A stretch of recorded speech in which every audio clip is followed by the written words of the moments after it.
Aka, bugun qizuvroq nimadir qo'yamizmi? Ha, albatta, hammaga qizuv bo'lmasa ham, tikuvchi, qo'l mehnati bilan shug'ullanadigan, abudok ishlab chiqaradiganlar uchun qizuvroq temamiz kelgan. Videoni oxirigacha ko'ringlar. Ikki xil variant ko'rsatamiz.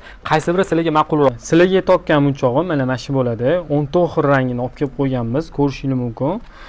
Yashilli 3 xili, bejviyni 3 xili, saruvni 2 xili, oq hamilonlari, qizil bu yoqda mana malinani to'qroq varianti kelgan. Sal ochrog'ini zakaz qiluvdim, to'qroq kelib qopti. Mayli, bo'lib turadi. Bunaqa bizning ishda, mana shu rang masalasida zakaz berayotganimizda o'sha rasmni ozgina aldiydi deb bizda katalogdan tanlayotganda. Xo'p, bu bitta rangimiz qolib ketib qopti, elektrik rangi. Oldingi safar esingizda bo'lsa, mana shuni reklama qiluvdim sizlarga. Qaysi biri chiroyli? Nima deb o'ylaysizlar? Birinchi modelmi, ikkinchi modelmi? Hozir men buni birinchi model deb olsak, buni ikkinchi model deb olsak, qaysi biri sizlarga ko'proq ma'qul? Qaysi birini ko'proq ishlatgan bo'lardinglar va nimaga ishlatgan bo'lardinglar? Mana ko'rib turganinglardek ikki xil variant, bir-biriga o'xshash, lekin qaysi biridir sizlarga ma'qul bo'lgan?